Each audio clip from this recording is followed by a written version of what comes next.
very strong ecosystem in our institute in motivating students, creating a lot of awareness among the students that they should think differently, out of box. They should indulge into some innovations, and there's a lot of preparation, and the mindset required, and that is being nurtured, being done at SKNCOP. And our entire team of IISc, including the students and then council of IISc SKNCOP, each one of them are taking great efforts, and I'm sure these efforts are going to be fruitful in years to come.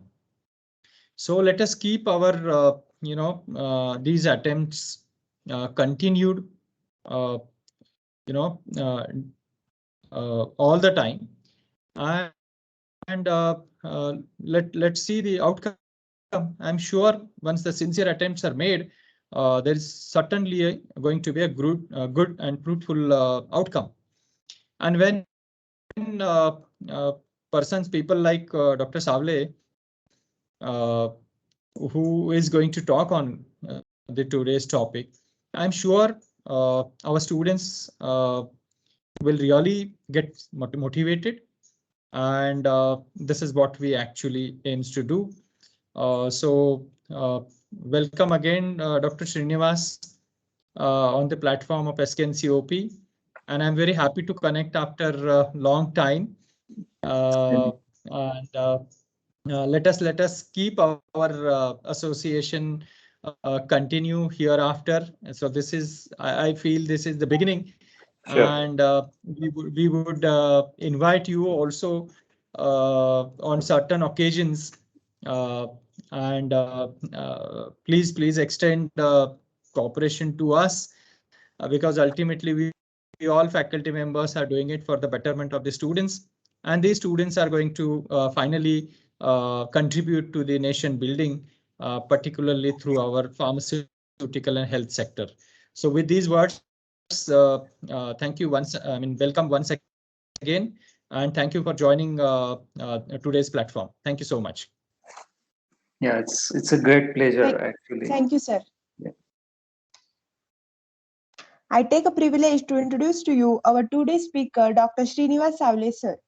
Dr. Srinivas Savle, sir, is the CEO of AIC LMCP Foundation, an Atal Incubation Center focusing on pharmaceutical and healthcare sector, hosted by LM College of Pharmacy, Ahmedabad, and supported by AIM NITI Ayog Goal. He received PhD in Pharmaceutical Sciences from Gujarat University.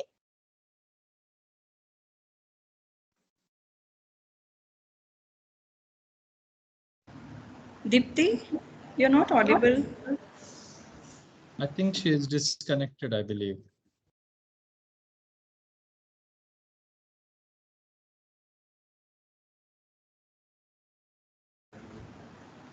Dipti, are you there? Sorry for disturbance, ma'am.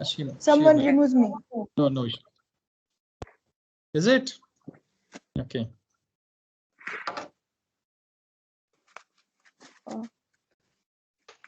Dr. Srinivas Savle, sir, is an acknowledged leader with over 22 years of professional experience in drug research, development, and compliance in pharmaceutical organizations CRO setup.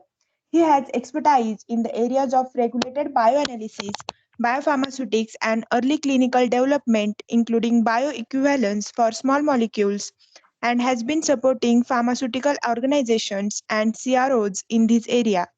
He has been a part of various startup and innovation related initiatives at LM College of Pharmacy, such as member of committee and mentor for SSID and incubation center representative of IIC. He was also an adjunct professor, quality assurance in MPharm and PharmD courses. He was associated with Torrent Pharmaceuticals Limited as general manager, bio, bioevaluation. Clinigen International Limited, presently Syngene International Limited as a head bioanalytical research, and Torrent Research Center as scientist second at Medicinal Chemistry Division.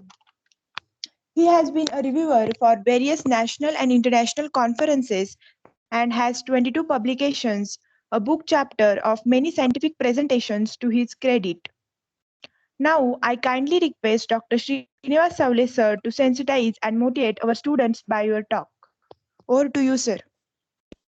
Yeah, thank you so much, Dipti. Thank you, Dr. Neha and Dr. Sawan. It's such a. Can you hear me? Yes, sir. I request everyone to mute their mics. Yeah, so this is really an honor to, talk at this platform, and especially a session organized by Institutional Innovation Council. And I saw in one of the slides that you also have a startup and entrepreneurship cell at the institute, which is really encouraging.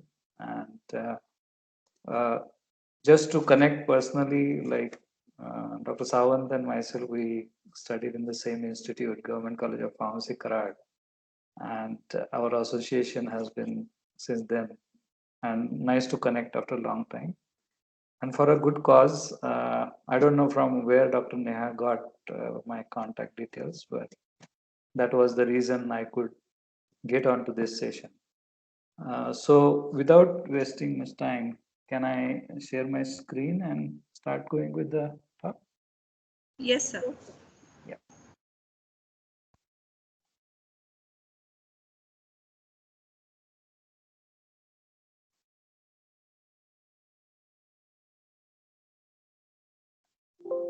Yeah. So is the screen visible? Yes, sir, it is visible. Okay.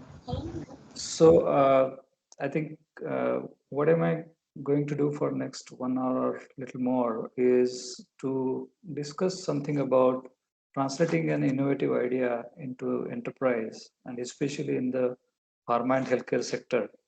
As most of us know that this is a very regulatory intensive, cost intensive, and time intensive sector, because most of us know that for a drug to make it to market is like from bench to market, it takes anywhere between 10 to 12 years, depending on the complexity of those molecules, right? So no doubt we have seen certain vaccines coming up within a couple of years in the market in the recent times, but then entire world has put in efforts to bring those vaccines to the market. So that's not the normal situation, right? So what I'm trying to cover is, just to give you an outline here, is let us see what is creativity and innovation. Like, since majority of the audience is students, it's very important that we have the creative insight or creativity within me, which somewhere gets lost in the course of time. And when I'm trying to, most of the times we shy away by social pressures to express our creativity, which may actually lead probably into innovation, or you never know. Those are game changer thoughts or ideas that may really translate into something big. But then there has been a lot of emphasis these days is to kind of make it a methodical approach to translate your creativity or your ideas into actually a applicable innovation, right? So applicable solutions that we can bring. So there is something called as a design thinking process. So I'll just give a little brief about that. And there was an emphasis on touching upon the prototype and validation of these prototypes. So the moment we have an idea and we put some thinking, we put thinking to the idea to make it into a product. I'm now giving a example of product, but not necessarily your idea is related to product, but it can be also a process, a business idea, any service idea. So anything that we can add value to becomes an innovation. So I will touch upon what is innovation and how the innovation ecosystem for the sector is, and also let you, I'll take you along as to how this idea can be translated into an enterprise, and what are different stages and how somebody needs a support to really see that idea the light of the day. And then certain last 3 points, I'm just, since most of you are kind of in your UGPGs, but it's very important to keep awareness about what has happened in the sector. So how this pandemic has impacted our sector. And the moment we say there is an impact can be positive or adverse. And the adversities bring us a lot of opportunities to make you think about how to bring solution to certain adversities. So I'll touch upon those opportunities in the pharma sector and also give you some glimpses about future trends, where the world is going. Right? So this is a very hypothetical slide when we say, what is creativity? So if I say I am creative, so it originates from curiosity about a thing or about any situation, right? So I'm curious to understand what happens. And I also use my skills and imagination to translate this curiosity into something tangible or taking it to the next level. And that's where it is very important that you get motivation to do so. Otherwise, most of the times we see around that something new thought comes to your mind, people will be there to say that forget about it and just focus on what is asked to do. Simple example of our academics, right? In academics, most of us have been trained under the system that whatever is out of syllabus, you are not discussing it in the classes. Right? That's where now this innovation, institutional innovation councils or startup and entrepreneurship cells are encouraging you to come up with your creative thoughts or creative ideas. And once you nurture these creative thoughts, that can lead to something called as innovation. And if these innovations are supported rightly by the funding or the conducive environment, you may come up with new products or new solutions to the problems, right? So if at all I have a creative idea, how that idea should be? What are the benchmarks for an innovative idea? So this idea should be helpful to the people. It should save time. It should add some convenience, and it should be cost effective as well as ultimately it should improve quality of life. Right. So broadly, if you bring some innovative idea, some value addition in these aspects should be there. So that has some significance, right? So how does this innovation process work? So if I think that I'm creative, I have some innovative idea, and now I really want to convert it into innovation. So first and foremost, one has to identify the problem. So what is the problem we are trying to solve, right? We say that we are pharmacists. So as a pharmacist, what problem are we trying to solve? So we are trying to give or come up with remedies, right? So we are trying to make preventive medicines. We are trying to make curative medicines. Sometimes we are doing assistive or nutritional supplements and so on and so forth. So we have identified diseases as a problem, and that's what we are trying to solve by making medicine, right? So once we have identified the problem, that's where the idea generates. Like, this is the problem. Now, how can I solve this? So I will have idea to solve that particular problem. But whether that there may be one or multiple ideas, and one or more ideas may be feasible or suitable. So that's where you need to evaluate the idea, whether this idea makes sense.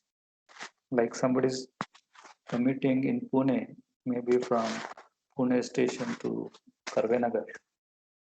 Will a flight be a good idea? It will not.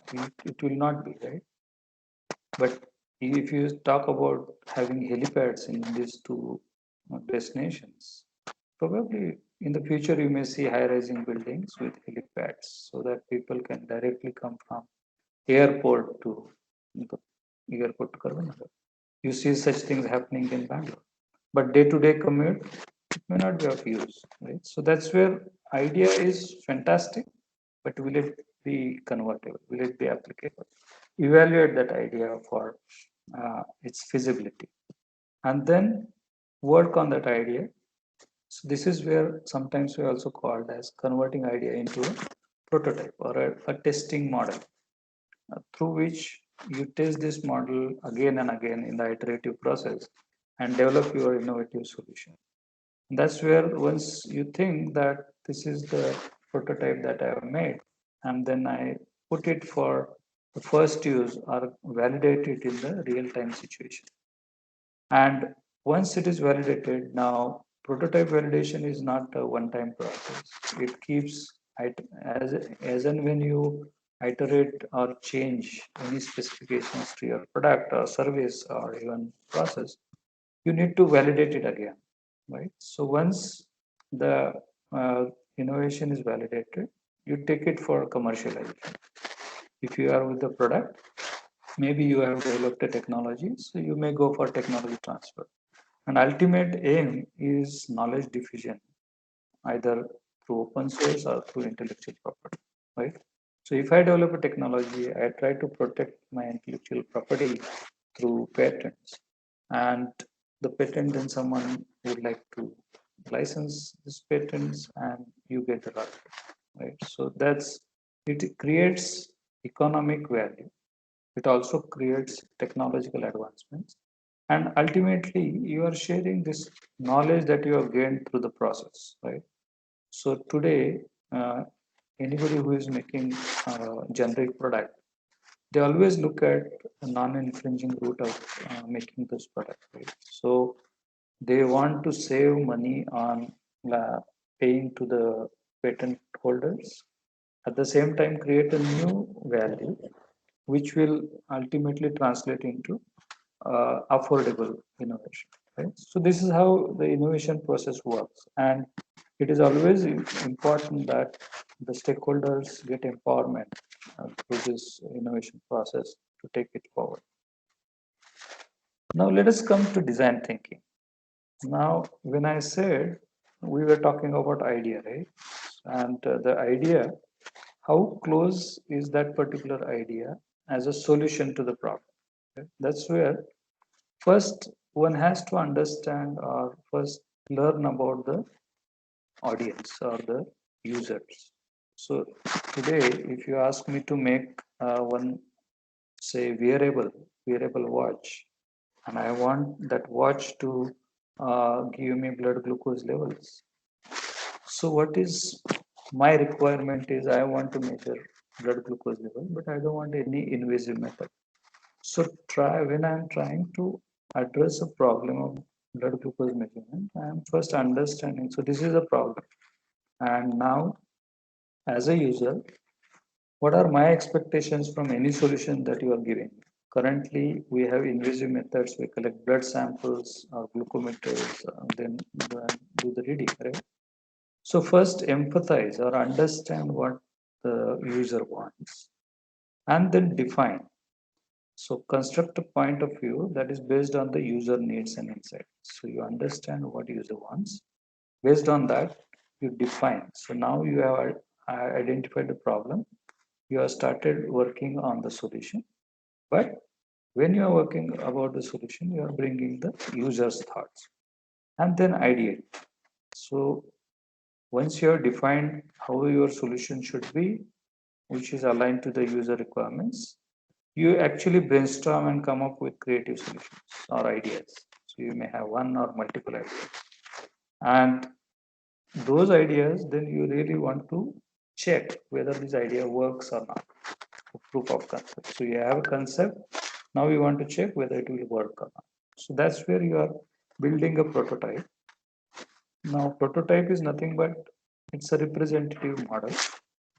Now if it is a business model, then it's a business model. But if it is a product, you are making a product which has the features that you have thought about, right? Your ideas have been poured in. And this is the first interface or first application of your idea into the real life situation or to the user interface. So that's where you actually test whether the prototype works or not, right? So you, with this prototype, you go to the user group and test and see whether the requirements are being satisfied by this solution or not, by this prototype or not. So that is what is called as design thinking. So in the design itself, you have put a lot of understanding from the user's requirements. You have really identified the problem well, and now you expect this particular prototype to work. So what, again, I am coming to those 5 steps within the design thinking process. So when I say empathize, so you are creating meaningful innovations, so which your users will use. And now you are really caring about users' problem. So you need to align yourself with the user, empathize with the user, so that you can then frame the right problem, right? Otherwise, it is not by words. Somebody says that currently chikungunya is a big problem, but then that's on the bigger side, right? But if you talk to a chikungunya patient, what are the pains, what are the problems the patient is facing, and which problem probably you can solve? So you define the problem. So the most critical step of any innovation is identifying the right problem. So if your problem definition is not correct, you cannot move forward. So once you have framed the right problem, then you can create a right solution. And then when you're ideating, so it's not just coming up with the right idea, but ideation stages come up with as many possibilities as possible, as many alternatives as possible, so that you can have different variants tested when you are making a prototype, right? So whether this idea will work or not, some some variations or variants will be addressed, some may not be addressed, and that you can come to know only when you test, right?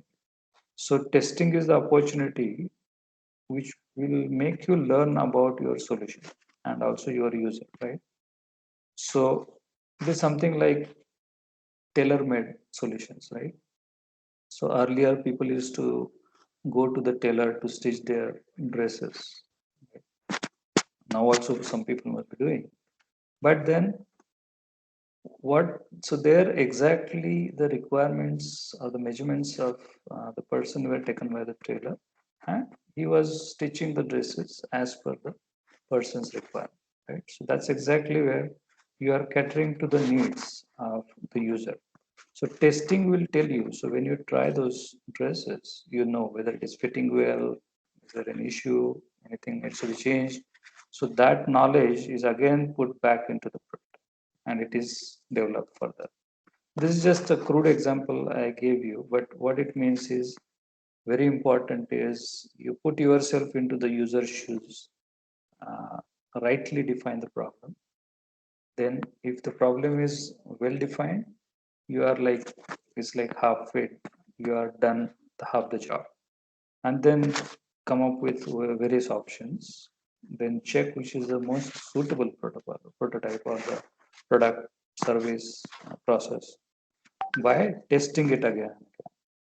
So now when you have this prototype, now what are the things one should keep in mind, right? So when you are taking this prototype for the testing, it's important that you see that the users understand the concept, right? So whether the users have understood what solution you have come up with, then check whether they want to use it. This is important. So you might have come up, for example, somebody is talking about Google Glasses these days. Before that, it's like somebody is talking about supercomputers which were spread across uh, thousands of square meters versus the supercomputers that we have today, right? They are very compact and other things. So which one the user would prefer? So that is something important one has to understand whether the user will use or use the solution that you have provided and whether this solution adds any value. So that is an important question. So it's not that there is a pizza outlet or Pizza Hut franchisee sitting in every corner. So it is just like bringing closer to your house. The pizza is available to you. but there is no value addition. So as a business, as a product, it's the same. If someone else is running pizza outlet, you are also running one of the pizza outlet. So that way it is not adding value beyond that local community who will get easy access to pizza. So it is important that the concept present rewards which are satisfactory to the user and user may continue using. So how many of you, have to ask a question. How many of you have been using the same mobile phone for the last 5 years? I am sure 50% people don't use the mobile phone more than 1 or 2 years, right? Why? Because they see there are options which are offering more value than the existing product. So when I'm building a prototype, I need to keep also in mind something called as minimum viable product. So when I'm making this prototype, it should not be a decorative prototype. It has to be usable and it has to be minimum viable. Means again, the affordability, the cost competitiveness has to be kept in mind. Most of the times it so happens that somebody wants to give a better look and feel of the product. They forget the functionality and usability of the product. So that is a caution. So if I'm developing a prototype, you cannot compromise on functionality and usability of that particular product. And so when you are working through prototype to minimum viable product, one has to bring in many ideas at the beginning itself. You can do many iterations and changes to the prototype and check it. And as I was telling, validation is always a iterative process, and you keep doing it again and again. And if you have a interactive prototypes, means you are collecting feedback of each feature of your prototype. That helps you to build more user features and understanding to the product. So when it comes actually to testing, now when you have built a prototype and you want to go for testing, it is very important that when you are testing in a real user environment, you should see to it that the the users you are selecting are representative. So they are representing all those users which will use it. Now, if I am talking about MI band or Apple Watch, who can be the users? As such, anyone who is interested in looking at the time and some of the features that is offered is the user. But if I have to categorize, maybe the young generation is the biggest chunk in the customer base of these variables, right?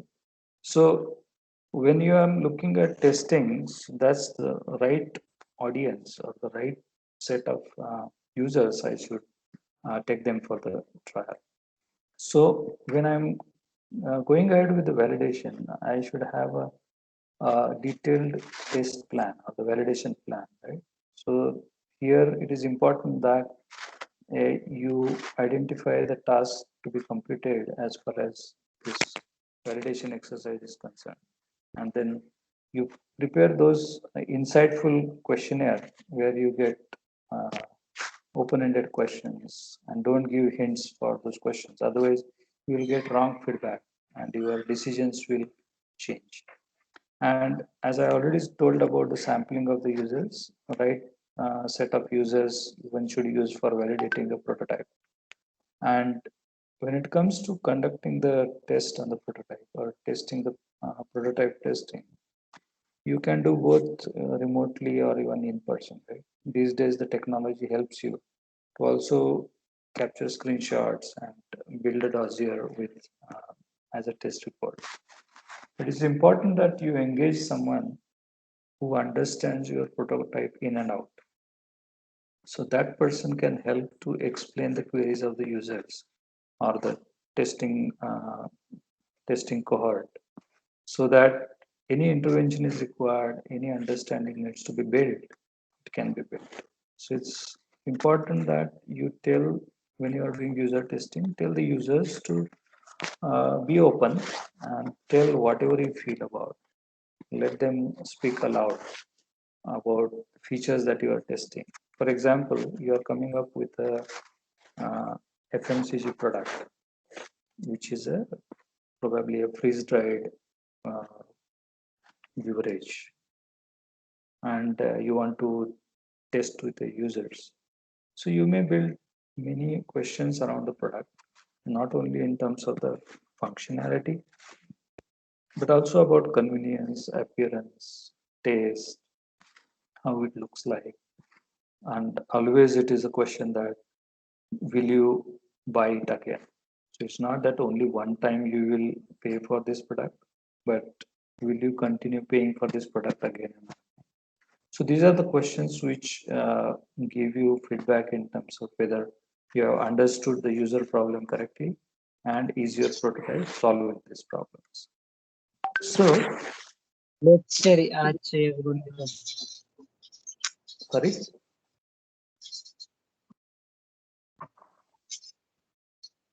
Sorry. Any question there or?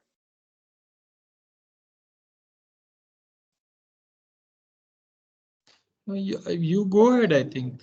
Okay. Yes. Please. Yeah.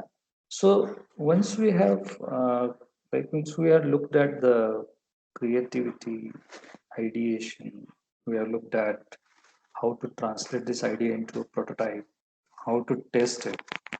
Let me switch little gears and bring a larger perspective about innovation. Right? So, can everything be innovative? The answer is no. Everything cannot be innovative. So, innovation has inherent characteristics where it creates or adds value and provides competitive advantage. So anything, maybe a new product, production method, market, business model, anything new which will add value to the existing knowledge and gives you competitive advantage, that is a innovative, you can say, solution. And innovation can be again of two types. One is demand pull innovation and another is technology push innovation. I'm just giving some examples of demand pull innovation. So if you look at Uber and Ola, so these are, like, most of you are using it, right? So what it is just, actually it is transporting or taking you from one point A to point B, right? So it's just a transportation service. Cabs were already available, right?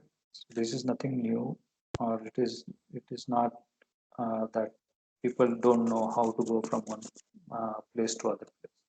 But what Uber and Ola did, so they brought the convenience to your home, right? So now the cab comes to wherever you call and drops you wherever you want. That was not the case with the public transport. That was not the case even with the cab, right? Even for catching an auto rickshaw, you have to go to the rickshaw stand sometimes.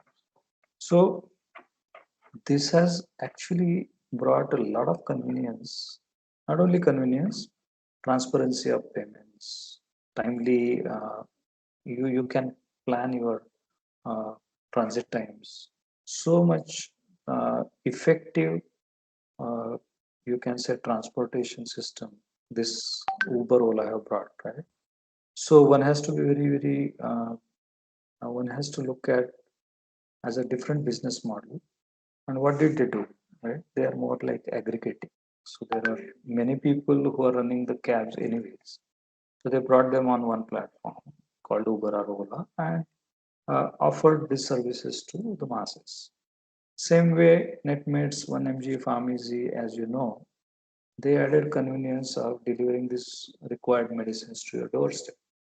So patient need not bother to go to pharmacies and get it. But they are also adding few other services like laboratory testing and other stuff. So these are innovations are mainly demand. They are driven by the demand of the customer, existing customer, right? So it's more like bringing convenience, transparency, effectiveness, and efficiency and improvement in the day-to-day life. So it generates incremental innovation. So something is already existing and you are building on it. Technology pushed innovations are little different. So here, I'm giving again examples of say Facebook. So it was, I'm sure most of you agree that this was one a different transition as far as social networking is concerned, right? So Facebook could bring most of the people. So it was a R&D heavy innovation and which actually generated new markets. So it was non-existing. Something similar was not existing before. Same thing happened with 3D printing and variables, right? So it has generated radical innovations. So now with 3D printing, we can also think of printing medicines, printing organs, and whatnot. At the same time, they have generated new markets, right? So it is not the existing markets. So you really are creating new market for your products. Same way, cell and gene therapy, like therapeutic modalities, they are highly driven by technology. So when it comes to innovation, we generally mix it up with invention. So it's there is a thin line when I say about invention and innovation. So invention is actually creating a product or introducing a process for the first time. And innovation is improvement or significant value addition to the existing product, process, or service. So that's the difference when I say somebody has invented something and someone has innovated something. So now, as Dr. Sawant was mentioning about efforts in terms of creating awareness on innovative ideas or the ultimate aim of this ecosystem building, right, from invention, innovation, and then creating startups and enterprises is creating the job creators and not job seekers, right? So when we look at innovation in a global perspective, we have seen that in 2000 to 2018, there have been significant increase in number of patents that have been filed under the Patent Cooperation Treaty. So you see here, medical technologies, like in 2000, there were about 5,000 patents, and which has gone to 15,000. There's threefold rise in 18 years as far as innovative or inventive solutions have come up, which have been filed as patents. Same thing is reflected in biotechnology and pharmaceuticals, right? So in pharmaceuticals, 15,000 patents in 2000 has gone to almost more than 30,000 patents. So globally, the innovation, the approach, people have started really acknowledging the importance of innovation. And in that context, there is something called as Global Innovation Index, where people have started ranking the outputs of their innovation ecosystems. Right? So if you look at this slide, in Global Innovation 2020, there were 131 economies participated. And here, the country's rating or ranking is done based on the innovation input versus innovation output.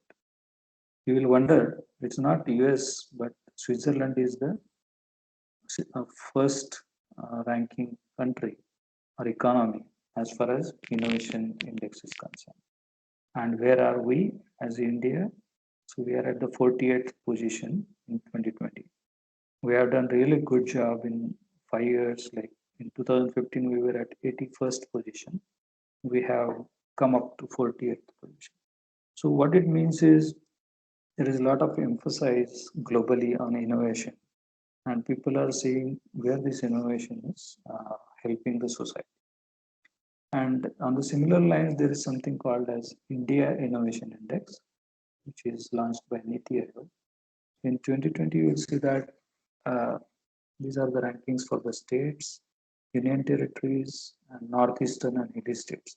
So though Maharashtra is economic capital of India, it is not the top ranking state as far as innovation index is concerned. So it stands second. So you see that Karnataka, New Delhi, they have very good, what you say, the innovation ecosystem. And what are those key stakeholders in this innovation ecosystem? So if you look here, there are enablers and there are stakeholders.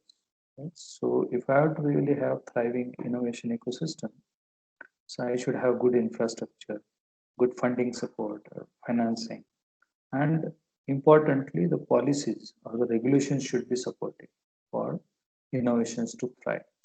And who are going to bring in these innovations in our sector? They are like big pharma, biopharma companies. You have startups and entrepreneurs. This is getting a lot of momentum in last 5 or more years. Of course, academia and industry or even public-private research collaborations are also bringing a lot of innovation. And clinical research institutes and hospitals also contribute a lot in our sector as far as innovation is concerned. So when I'm talking about innovation, when I'm talking about invention, and I'm talking about translating innovative idea into enterprise, it's important to know what is an entrepreneur and what is a startup. So there's little difference. When I say entrepreneur is any business which can be self-employed or businesses which never intended to grow big, but they generate revenue or they have financial motive. All such businesses are entrepreneurship. But startups are little different. Startups always have this business idea which intend to grow large beyond one founder or solo founder. And they always have some degree of innovation, disruptive capacity, and they provide new economic value. So that is the difference. So there is always innovation component as far as startup is concerned. Entrepreneurship may not have innovative angle. As I said, pizza franchisee can be one of the entrepreneurial ventures, but if you really want to bring some solution, say for example, artificial intelligence based diagnosis of tuberculosis, that is something a startup can bring in. So it is not everybody's cup of tea. And when it comes to the government's definition, there is something called as Department for Promotion of Industry and Internal Trade. They define a startup as any entity which has turnover less than 100 crores in a single year. It should be private limited, limited liability partnership firm, or a registered partnership firm. Recently, they have also introduced a term called as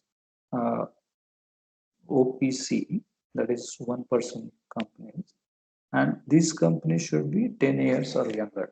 Then you fall under the category of startup, and there are many benefits government passes on to a startup company. Now, how to make a startup? So we did talk about idea, and then I actually, when I have idea, I don't know whether it has business potential or not. So that's where one has to look at those phase, which is called as startup creation or pre-incubation phase. So here you really need to look at developing a business angle to your idea. So you have to develop the business model or business plan, so that three components one has to keep in mind is any idea, innovative idea I have, the idea may be wonderful, but whether that idea is innovative, can that idea be scaled up, and can that idea sustain as a business? So those three components need to be understood when you are building a business case around that idea. So all that understanding is built in pre-incubation phase, where you are assessing the innovative idea, creating the business plan and model, and basically to build this plan, you are trained on how to build different components of business trade. And once you are ready with your business plan, you further get into what is called as incubation phase or early stage phase, where you get the support mainly to now work further on your idea and the prototype and take it to the commercialization. So most of us know that incubation is nothing but providing right environment, right? In microbiology lab, to grow the organisms, we give nutrients, we give specific medium, we give temperature, right temperature, humidity, right? So those are the conducive factors that help microorganisms to grow. Similarly, a business idea to grow to a commercialization stage, there's a lot of support required. So it may be mentoring, it may be technical support, it may be business support, networking, finance. You may get lawyers' help, you may need IP attorneys' help, so on and so forth. So all that support is given during the incubation phase, where you test your prototype, make the minimum viable product, and then go or get ready for commercialization. And at this time, you may start getting your customers. And then comes the phase where you are now ready to fly on your own, right? That's called expansion or post incubation phase. Sometimes it is also called as acceleration, because now you are scaling up your business. You are taking it to the next level. It may be growing from regional level to global level, growing from one city to multiple cities, or you are adding different products to your kitty, so on and so forth. So these are actually maturity phases, and you are ready to go on your own. So basically, if there are companies who are working in an incubation center physically, they leave the incubation center and they are in the market on their own. So that's how a startup uh, is created and gets on its foot as an enterprise. So AICLMC Foundation is such an incubation center where we are supporting all these innovators in pharma and healthcare sector to translate these ideas into enterprise, right? So the main goal is we are providing this platform for translating innovative ideas into successful enterprises. So there are various areas in which students or any person can come up with novel ideas in these sectors. These are some of the areas which are identified, but this is not a complete list. You have novel drug delivery systems or technology, tailor-made equipments or packaging solutions. I don't know how many of you have read about the recent packaging innovation for vaccines.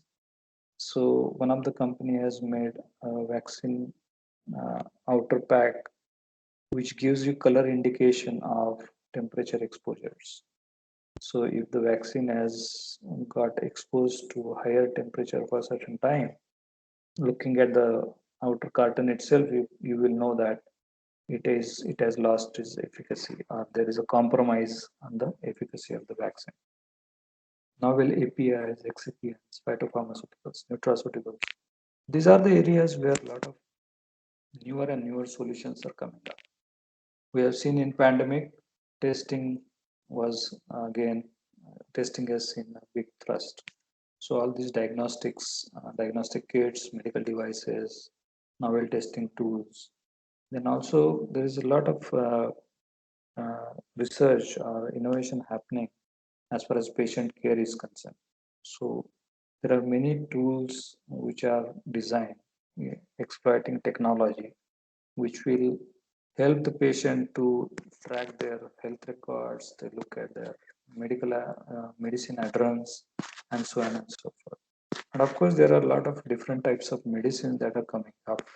So we have seen novel modalities. Earlier, we were talking about small molecules. Now we have biologics, biosimilars, cell and gene therapy, and so on and so forth. And also in pandemic, we have seen the Ayush sector has got a big thrust or big push, where a lot of alternative medicine also has come up to the rescue of the patients or the people at large. A lot of research is also happening in functional foods, or already mentioned about nutraceuticals, and also in paramedical sciences. So basically, any innovation that is helping to improve quality of life or improve health of the public at large, such ideas we are nurturing.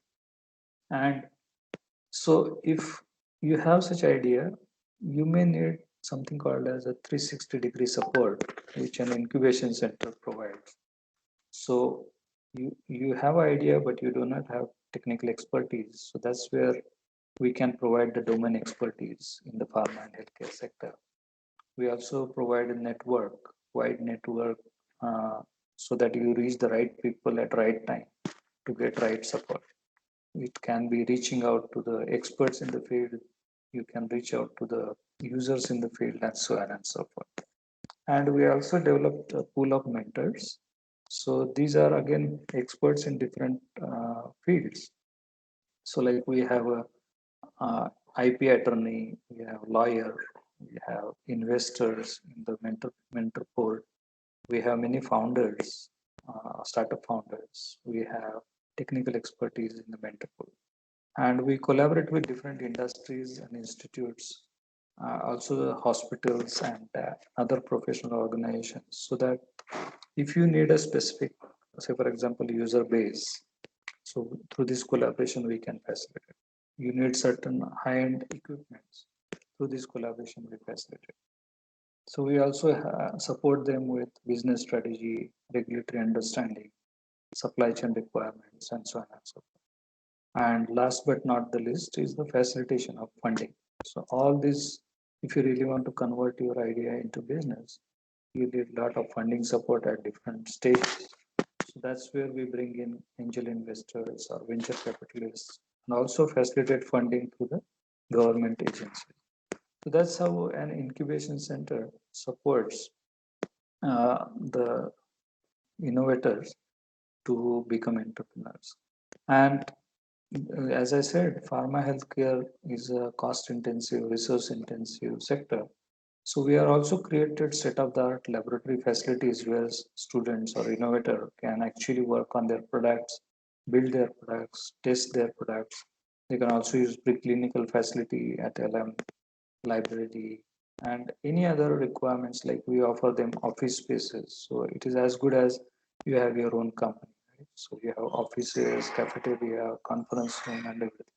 So this incubation center actually tries to give everything what otherwise an entrepreneur would need. So these are some of examples of our startups. Now they are into different sectors. So these, most of them here are in the Ayurveda or herbal medicine. Some are in the nutrition, some are in food testing. MTAG is something which he has come up with, a drug integrity management platform. So this is again artificial intelligence and machine learning based tool, which can tell you at any given point in time how much drug is present in the given dosage form. So we know that once the formulation leaves the manufacturing facility, only information that we have is the label claims. But we don't know at the time of consumption how much drug is really present in that particular medicine, especially for biologics. So if the supply chain is not maintained, the cold chains are not maintained, you are not going to get effect that you expect. So that's where these tools, which use the product development information, and it can predict how much drug is left at the time of dosing. So that is going to bring a sea change in the supply chain management.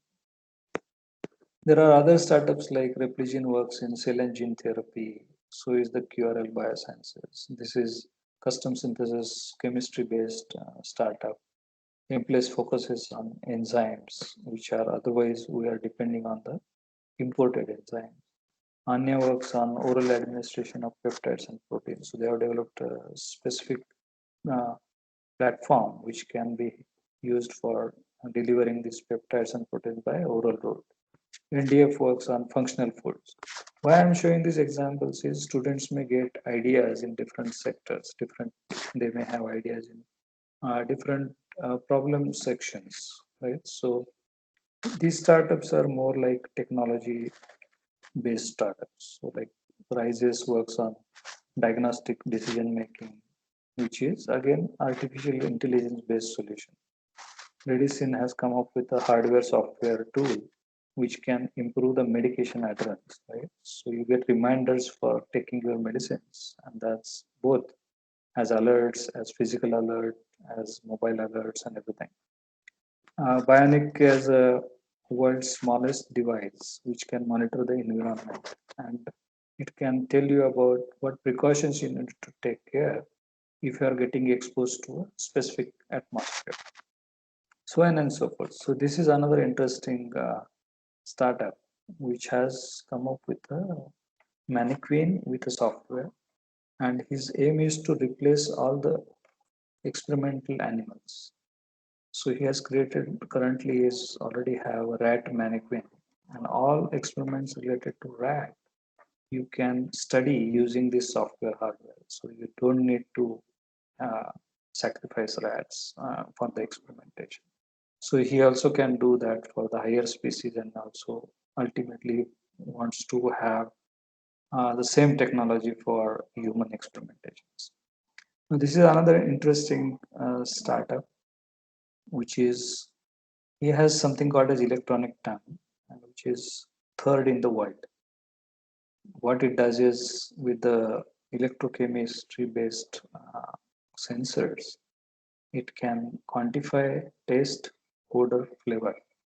Otherwise, you have to do clinical trials with the trained testers. So people are working in different areas and trying to help the pharma and healthcare solve the pharma and healthcare problems. So there are many such. These are IT IoT based startups which are streamlining the supply chain or the pharmacy, retail pharmacy. Some of them are like Viswas has come up with nasal filters.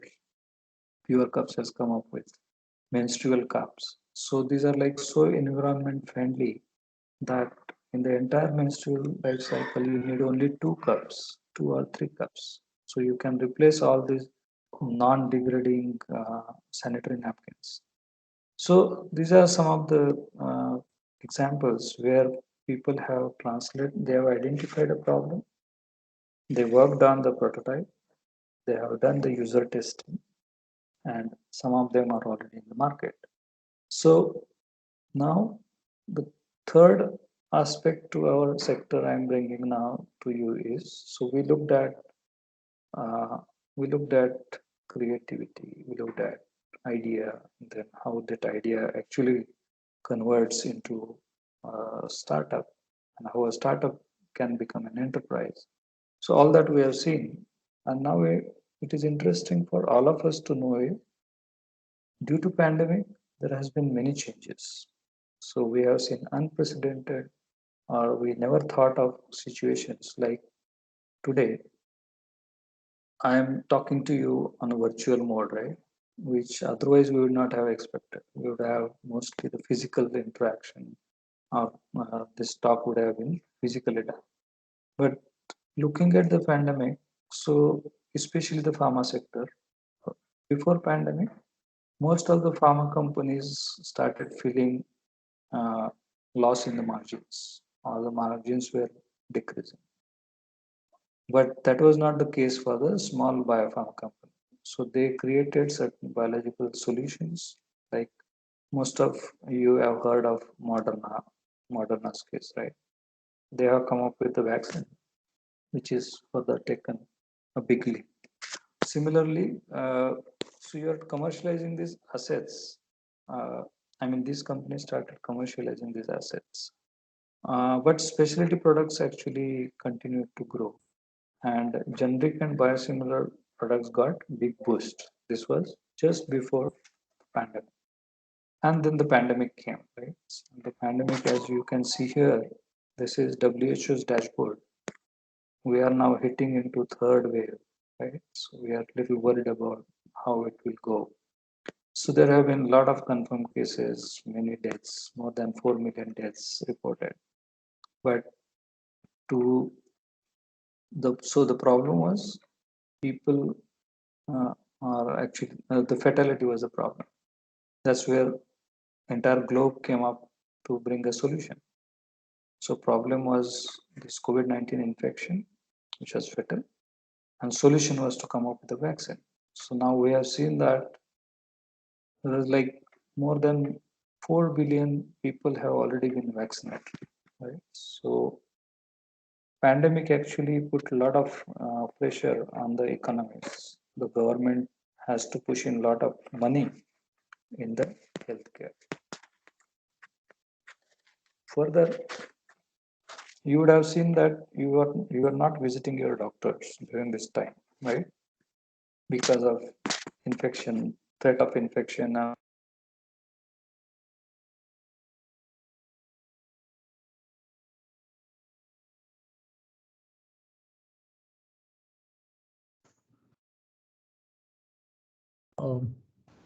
I think your voice.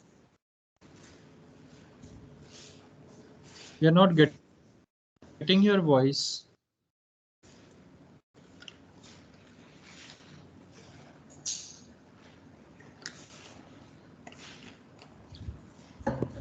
Srinivas?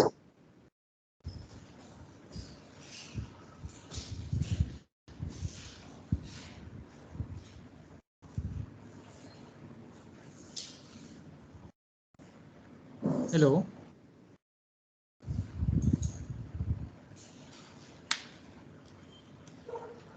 Hello.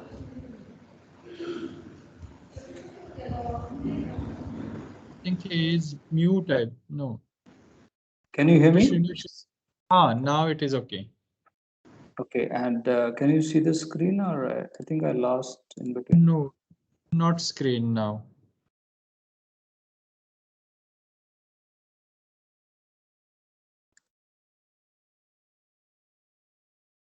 You can first unshare and then first share the screen.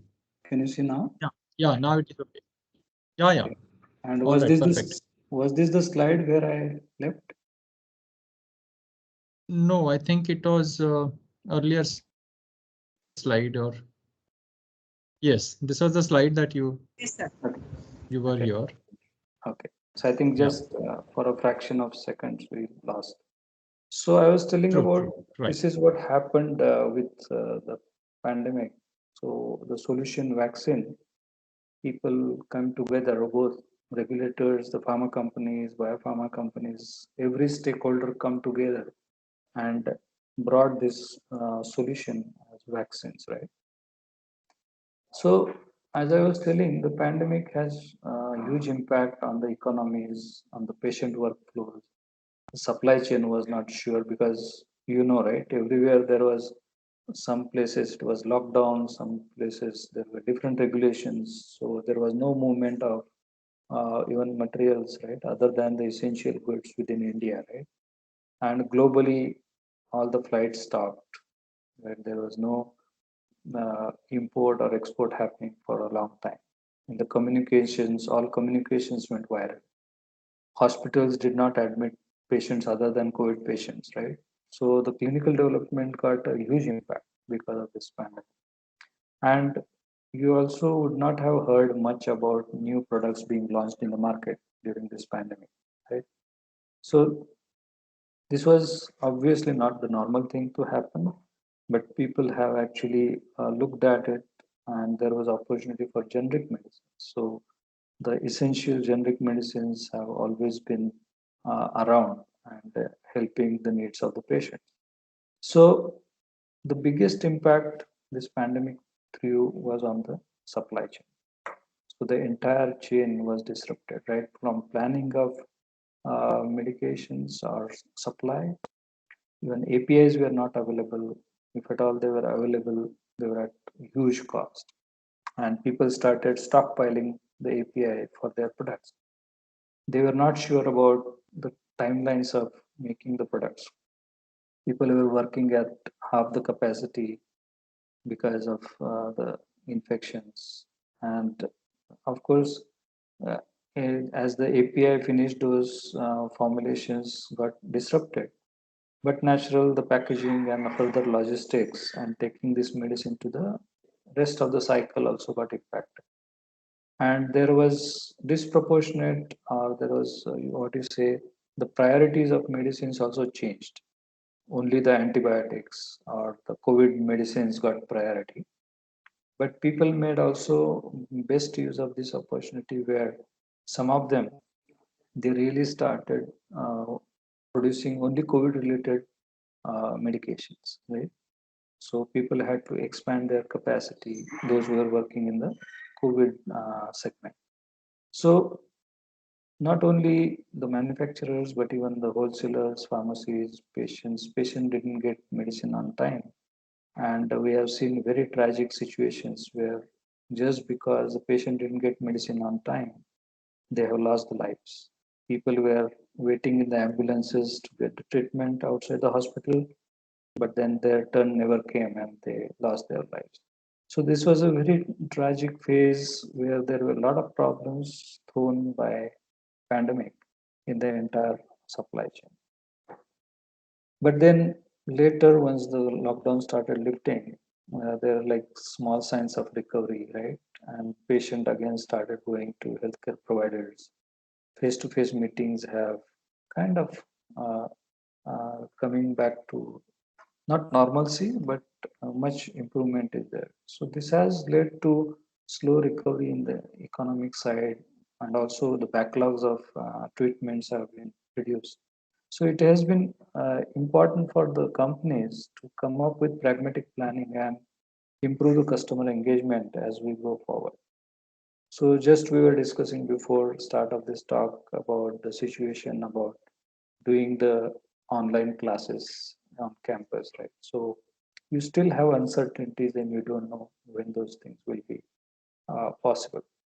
But then when we look here, it's very important that we saw vaccines got deployed in mid or late 2021.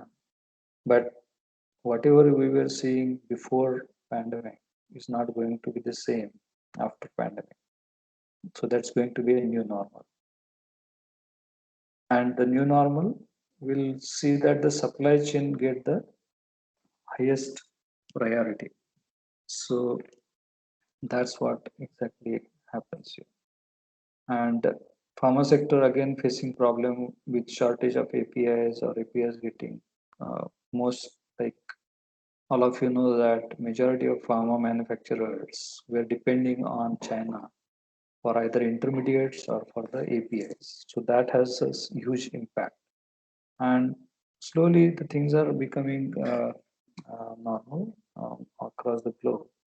And many opportunities have come to our side as we see that the sector has always been under the lens by regulatory authorities, especially Indian companies, right? So there is a demand for quality and safe medicines with reliable data. So there is a huge opportunity if we can come up with. So this is a problem, right?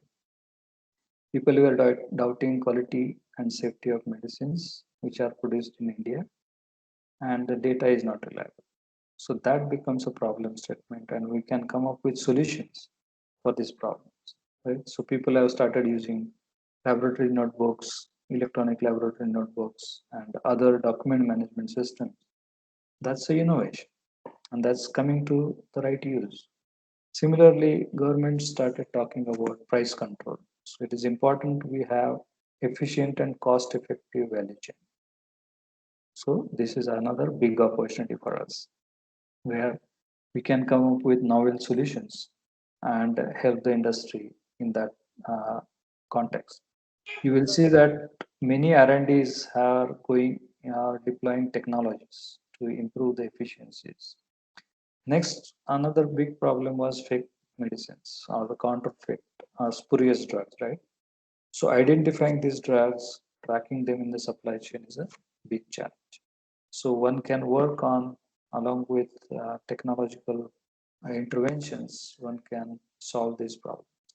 And another huge opportunity has come up with the government's initiative on making India Atmanirbhar, self-reliant. So there have been like two main sectors have got a big emphasis. One is APIs and another is medical devices. So anybody who wants to come up with innovative ventures in these sectors, they will get a lot of support from the government of India. So this is what we see immediately to capture the opportunities which can be captured immediately. But also we should be aware of what is happening in the future. What are the trends like? So the future trends I have broadly categorized into information tools. This is the first bucket, where you see that digitized medicine, mobile apps, cloud-based solutions, artificial intelligence, and big data analytics. So these are the areas which are leaving a huge impact on our sector, right? So here people are talking about smart pills with ingestible sensors. They're also talking about a lot of mobile apps which can help different solving different problems, not only of patients, even for the companies, for the healthcare providers, for training the patients, and so on and so forth. So one has to be really aware about these technologies which are making inroads. Next set of trends are integrated devices. Now I am talking about pharma and healthcare as a larger gamut. In integrated devices, we see these wearables and Internet of Things that is coming in big way. So we have seen people are looking at everywhere care. So like if I'm having these wearable devices with me, so I'll get alerts or I'll get information about a specific vitals or other stuff, right? So I can hear myself at any point in time.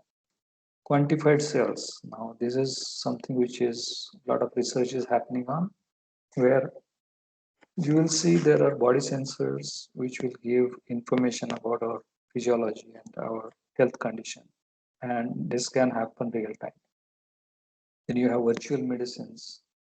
You are also getting this augmented reality. So, augmented reality, virtual reality, and mixed reality. So, these are the new technologies which are making big impact in the educational sector, and both pharma and healthcare education has I mean it throws a lot of opportunities for these technologies to come forward. Then not only the products and the technologies, but we see that even business process innovation is something coming up. Ultimately, people are looking at affordable, accountable, and accessible healthcare to all. So we see that uh, in the manufacturing, people are talking about now agile manufacturing, automated manufacturing. So you have many tools that are being deployed to make manufacturing cycle times, compressed manufacturing cycle times, minimum wastage. A lot of quality principles are being built in the processes, right? You have heard of Six Sigma. So similar principles, and with the help of technology, the production cost people are trying to reduce significantly. Ultimately, whatever cost savings or cost effectiveness you put into your products, that can be translated to patients and it becomes affordable. So there are many new medical technologies that are coming up.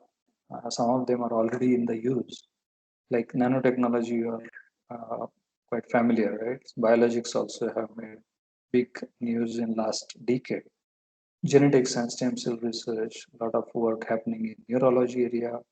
You're looking at vaccines now, not only for infectious diseases, but also for some chronic ailments. People are looking at like cancer vaccine, or immunotherapies, or vaccines for different delivery systems of vaccines. There is emphasis on pain management and mental health. I'm sure many of you would have read about the depression people are having because of this COVID. Not only health related, but also loss of jobs, loss of their near and dear ones. The socio-economic factors have really brought up a lot of mental health issues which needs further attention.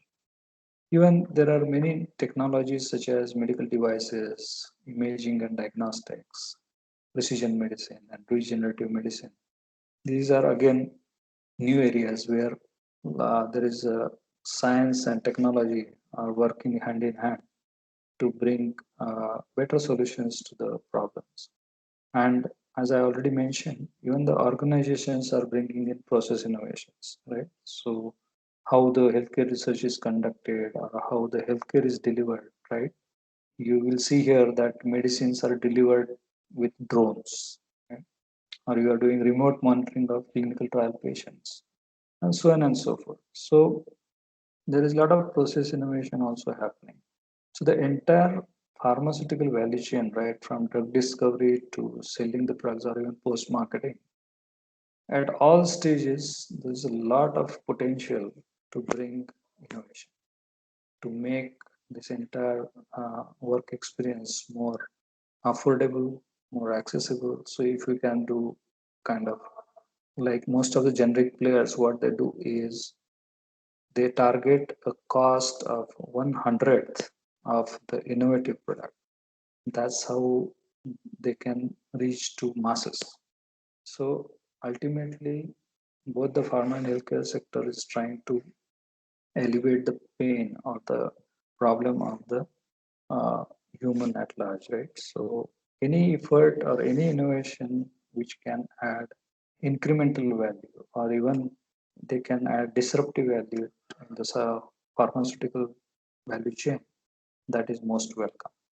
And people are working in this area. This is just a snapshot of some of the startup solutions that have already in place in Indian market. So if you look at patient lifecycle solutions and product valuation solutions, these are representative ones, but like right in disease management, disease treatment, diagnosis, prevention, telemedicine, online portals, so many solutions people have already deployed or they started rolling it. And in product value chain, right from R&D, manufacturing, sales and marketing, supply chain, solution support, and customer engagement, there are various solutions which are again driven by technology. They are already in place.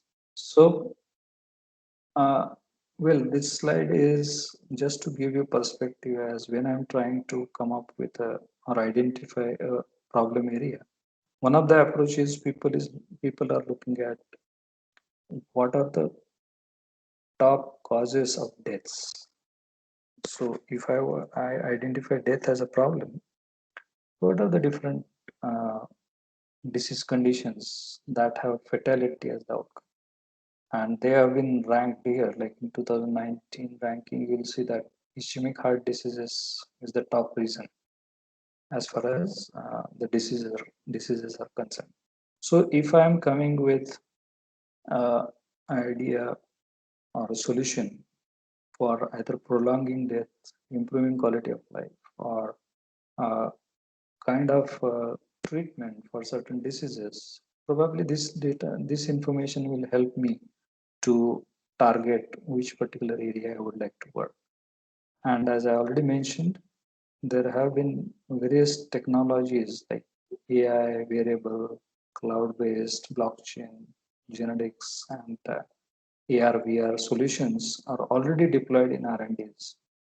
So that is helping to bring faster products to the next level of the value chain. Something similar is also adopted when it comes to patient-centric and self-learning pharma manufacturing and supply chain. So you would have seen that uh, now the concept is coming for patient-centric approaches. So what a patient needs, we're talking about different delivery systems, we're talking about devices, we're talking about alternate delivery routes for certain medications.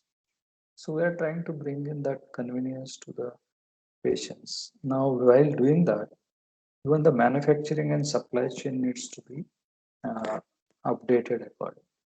So if I'm bringing insulin tablet, so that will have its own supply chain challenges as compared to insulin injection that we are quite familiar with. And people are using all these technological advancements to the best use of that particular problem. So ultimately, what all these innovations are we are trying to do is we want to accelerate research and innovation. Right? So gone are the days when we're talking about, say, 10 to 15 years for a drug coming from bench to market. But now we have seen that vaccines have made it in 2 years or less than 2 years. So it is possible to truncate these timelines. You can accelerate the research and innovation. You need to strengthen the manufacturing and supply chain, both in global and domestic markets. So that is what is the future thought process is pharma and healthcare industries need to look at. Ultimately, all of them are looking for achieving equitable and sustainable healthcare. What it means is all should get access to healthcare and it should be sustainable. So it should not be a spurt, but on a continuous basis, you should get access to healthcare and improving access to medicines. This is what the sector needs to look as a way forward. So with this, I think I am coming to the end of it. But just to give you one more mind-boggling mind map, I'll just show you this. So this is a mind map by Richard Johnson of UK, who has predicted what would be mega trends and technologies till 2050. Okay. So 30 years from now. So he has identified different sectors on this right side. And if you look at this health sector, I'll just focus on that and enlarge the screen. So what is anticipated is you will use all those general practitioners. They will use artificial intelligence in surgery. 1 in 2 people will be suffering from mental health problems. You may have like more than 25% of GDP will be spent on healthcare. You have internet-based therapies. You are talking about microbiome-based healthcare. Already people have started talking about it. They are working in this area. Dementia will double by 2050. So mental disorders are on rise, right? And we also look at recognition of cognitive diversity, especially that is for other sector, but robotic surgeries that have already started making inroads. Then you also look at 3D printing of human organs, which is already in place, right? Medical tourism, personal digital diagnostic devices. People have already started working on it. So this is how it was predicted that the health sector is going to go a sea change. You may have sperm pre-reproduction, body hacking. Medical records will be implanted in your body itself. You need not to go for testing, right? So technology is going to make a lot of inroads, and this is really mind-boggling how different sectors are going to evolve in the next 30 years. So this is just as a, you can say, food for thought.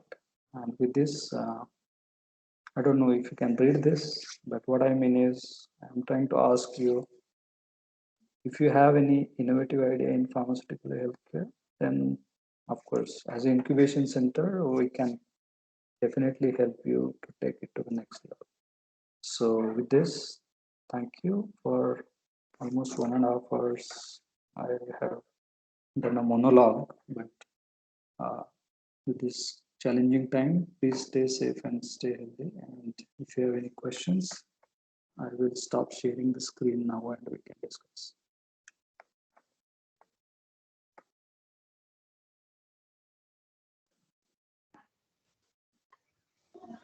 Thank you, sir, for your valuable guidance. I request our students.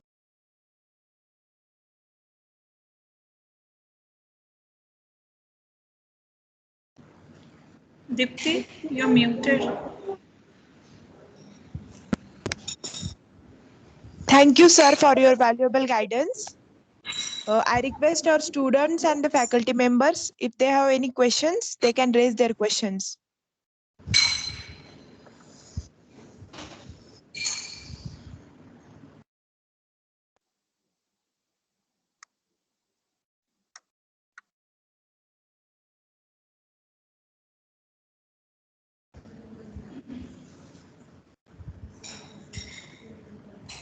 Sir, I have one question.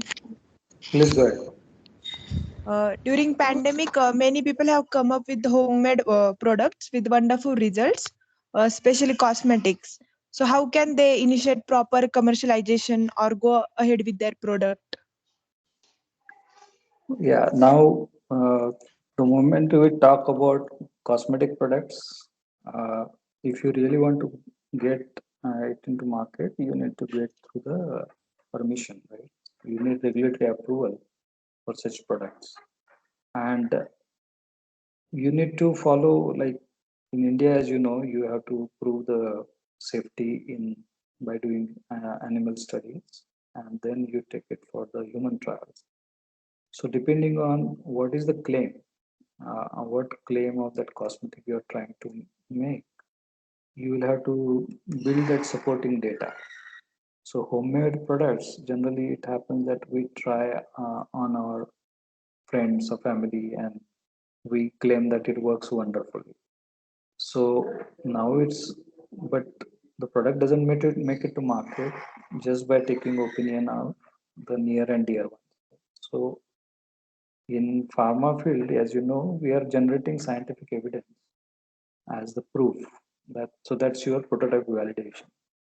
So that's once you validate that product for clinical safety, efficacy, and the quality, then only it can make it to market.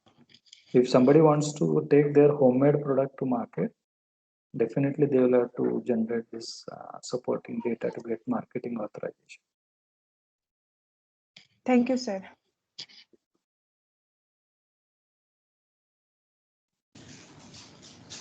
Thank you, sir, for your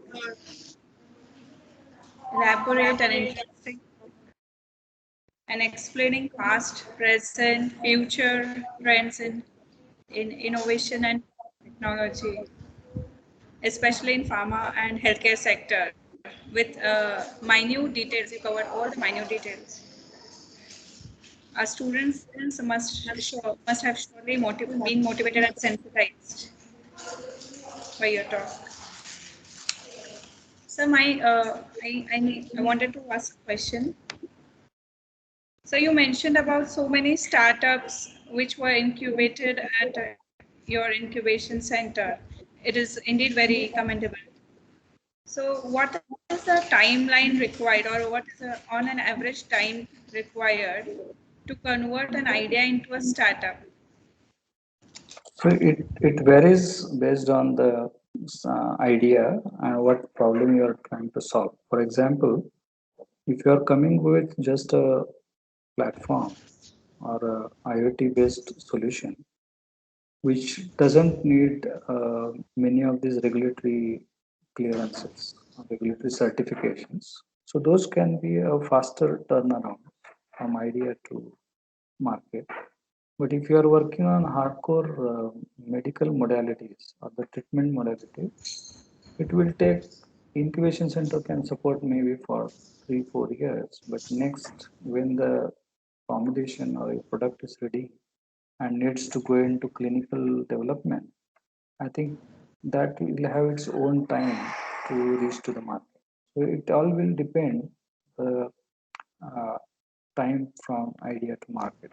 Now, as incubation center, we have kept it as we will support anywhere between 1 year to 3 years as a general rule.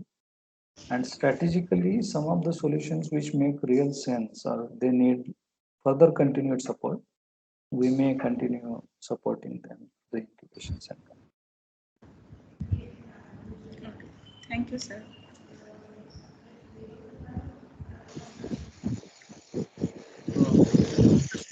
It was a wonderful presentation, and especially the last slide of the trends including, I mean, all sectors, and then emphasizing the health sector. I think students must go through this slide carefully and see what are the trends which are going to be there in next 30 years, because these students are actually going to make a very strong sound career in next 30 years. True.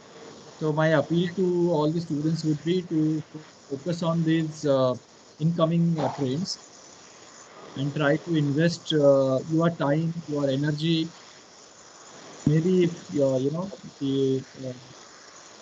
spending time in learning those, understanding those trends, and preparing themselves for making their career in future during this time. So that's what I feel. I see So Vandana. Hello. Yeah. Yeah. Hello, sir. Good afternoon. It was very interesting talk. Actually, I got fascinated with your last slide where you have shown the future technologies by Richard Johnson, if I'm not wrong. So he has predicted like down the hello, am I audible? Yes. Yeah. So, with that, like future prediction, so what advice to our student you can give that how we should like gear up, or our students should make themselves ready for that future technologies, and how they can means like it is a continuation of what Savan sir said. So how we should prepare our future generations? What advice you will give? See, I think the trends is one indicator, and when you really want to be innovative entrepreneur, it's not necessary you cling on to the trend or what is trending. You can observe in your vicinity also what are the problems and how you can solve them in a different way, right? So people should have that kind of eye for the details or looking at identifying the problems which are existing. But if you really want to chase the trends where the things are going, and they really want to keep a tab on the developing technologies, so I think there is many institutes I have seen have started giving some basic understanding about uh, machine learning, artificial intelligence. They're also talking about applications in pharma and healthcare field. So they can connect well with the newer and newer products that are being developed. And of course, robotics, automation, these are hardcore engineering subjects if we bring in silos. So now it has become important for anyone to be aware with the multidisciplinary approach of research. And that's how I think the institutes can take it forward or help students to understand. So some of the areas that, as I was mentioning, we are talking about novel drug delivery systems, right? But the moment it comes to nanotechnology and making using certain infrastructure required for that, not all the institutes have. So you may want to collaborate with some such institutes or the laboratories and kind of make students familiar with certain technologies that are already coming up. So people can always keep tab on what is happening around. And as an institute, I think here at just to give you example at LM College of Pharmacy also. So we try to be thickly connected with industry and watching the trends happening, trends coming in, the buy-in happening, and also there's a collaboration with even other disciplines. So university departments, sometimes it is always helpful. We see collaborative research translating into new avenues or the solution. So students can keep watching on the trends, but they need not chase the trends to be an innovative entrepreneur. So does that answer your question? Or you have something? Yeah. Yeah. Yes, sir. Yeah. Thank you very much.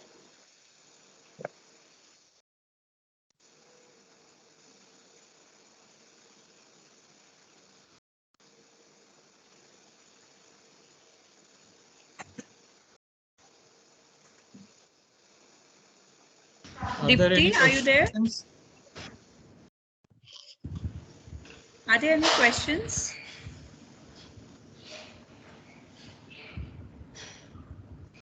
I think not now.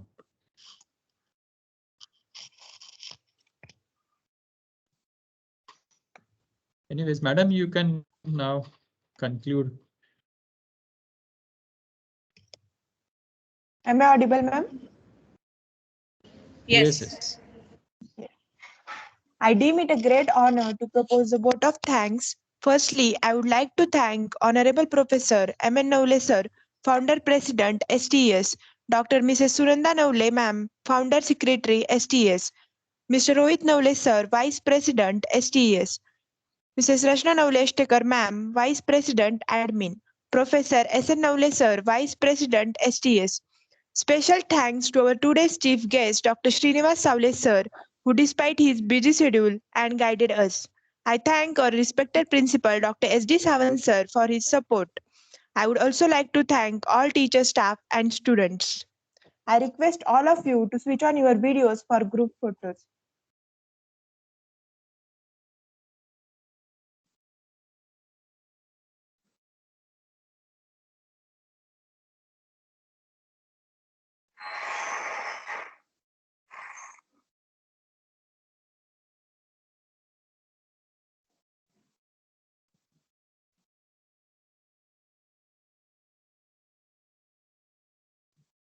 Ma'am, are you taking screenshot?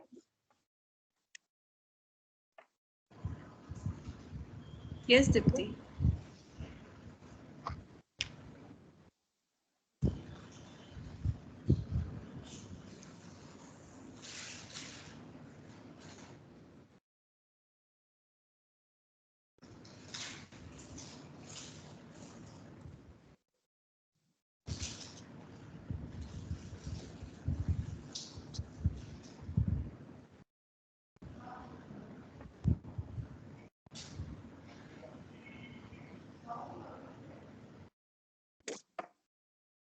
Thank you, everyone. Thank you so much for this opportunity. Thank you. Dr. Savant will connect again. Yeah, sure. Thank you, Dr. Srinivas. We'll Thanks. definitely be in touch with each other. Thank Thank you you, so Dr. much. Neha. Bye-bye. Bye. Thank Good you, day. sir.